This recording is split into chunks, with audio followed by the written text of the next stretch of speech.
Les maths avec Monsieur Roll.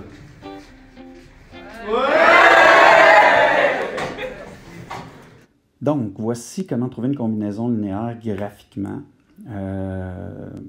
Première, on va y aller avec les étapes pour le faire. En fait, on a vu le concept de combinaison linéaire.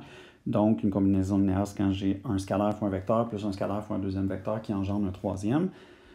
Ici, le but, premièrement, c'est de tracer des parallèles à U et V aux extrémités de W. Donc, U et V parce que c'est eux qui engendrent la combinaison linéaire, et W, c'est le vecteur qu'on veut former avec.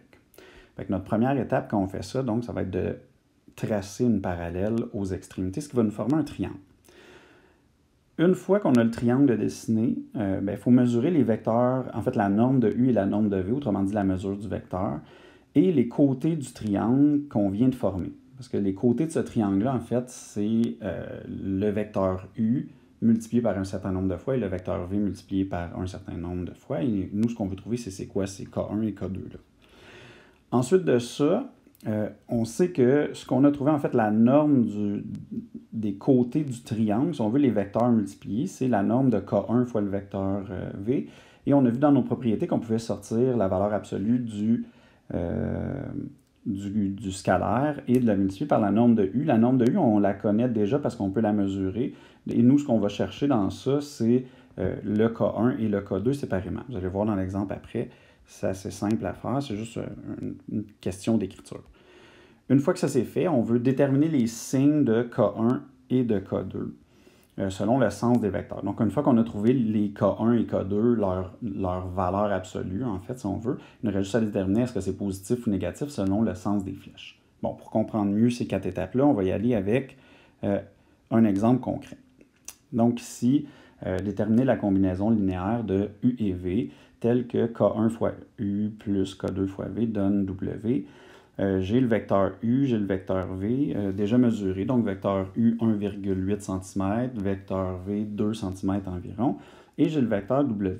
Donc la première étape, on a vu, c'était d'aller placer des parallèles. Je vais redessiner le vecteur W. Et là, mon but, c'est de placer des parallèles au vecteur U et au vecteur V aux extrémités de ça. Donc, on fait juste une parallèle de la manière qu'on a vu, là, donc avec l'équerre et la règle, on déplace notre parallèle. Et ici, donc, j'ai fait une parallèle au vecteur U. Vous allez remarquer, j'ai changé la flèche de sens. Pourquoi? Parce que, à l'emplacement où j'ai placé le vecteur U, j'aurais pu aussi le placer là, par exemple, puis on aurait pu jouer après ça avec le vecteur W. Même chose, à la fin, ça fera un parallélogramme. Donc, il n'y a pas de bon côté, il n'y a pas de bonne extrémité. Il faut juste comprendre qu'il faut réussir à former un triangle avec les angles qui nous sont donnés par les vecteurs qui sont là. Et après ça, je place le vecteur V. Et là, vous avez remarqué, j'ai placé les flèches dessus. Donc, le vecteur V est dans le même sens qu'il était. Il est plus long qu'avant. Et le vecteur U, qui est là, même chose, il a changé de sens parce que je veux partir de ce bout-là de W pour me rendre ici. Donc, quand je veux suivre le chemin, soit que je m'en vais comme ça, ou soit que je fais comme ça pour me rendre. Donc, l'objectif, c'est de pouvoir partir de la même origine et de se rendre aux mêmes extrémités à la fin. Sur le vecteur V, je vais mesurer mes vecteurs ici. Donc, la norme de K1 fois U, parce que ça, c'est plus le vecteur U, c'est un scalaire fois le vecteur U, et sa norme, c'est rendu 3,7 cm présentement, donc par rapport à l'ancien qui était 1,8 cm.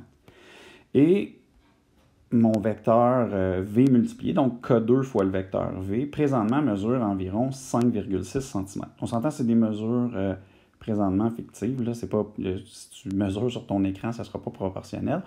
Donc, il mesurait 2 cm, maintenant il est 5,6 cm. Bon, on va se servir de ces mesures-là. L'idée, en fait, c'est que quand on a ça, c'est d'établir le premier morceau pour aller chercher ce qu'on veut, c'est le K1 et le K2. Puis là, on sait que, en fait, la norme de K1 fois U vaut 3,7 cm et la norme de K2 fois V donne 5,6 cm. On sait aussi que cette norme-là,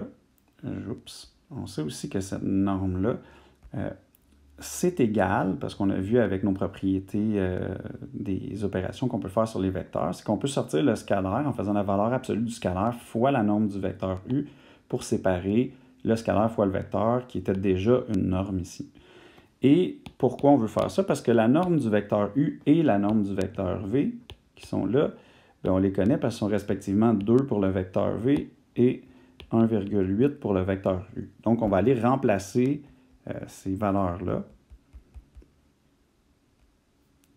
Et ça va nous donner K1 fois 1,8 est égal à 3,7 et K2 fois 2 est égal à 5,6. Bon, ce qu'on veut aller chercher là-dedans, c'est assez simple, c'est le K1 et le K2. Donc, il nous reste à isoler K1 et K2. On divise par 1,8 du côté gauche et on divise par 2 du côté droit. Et ça veut dire que présentement, j'ai K1 en valeur absolue qui est 2,6 et K2 en valeur absolue qui est 2,8. Je remonte au triangle ici. Le K2 va rester positif. Pourquoi? Parce que la flèche là est dans le même sens que la flèche ici. Donc, ça veut dire que c'est un nombre de fois positif. Alors que le U, si on regarde les deux flèches, bien, il y en a une qui descend ici et l'autre qui monte ici. Donc, il va falloir que ce soit un nombre négatif. Donc, on vient regarder notre dessin pour déterminer lequel est positif et lequel est négatif. Et donc, ça va donner moins 2,06 fois le vecteur U plus 2,8 fois le vecteur V qui engendre le vecteur W. C'est bon. Dans la troisième vidéo, on va voir comment faire ça avec, plus précisément, donc encore avec les vecteurs, mais en se servant de normes orientation. Hey, avoue qu'on est bien maintenant qu'on a compris? Ha ha!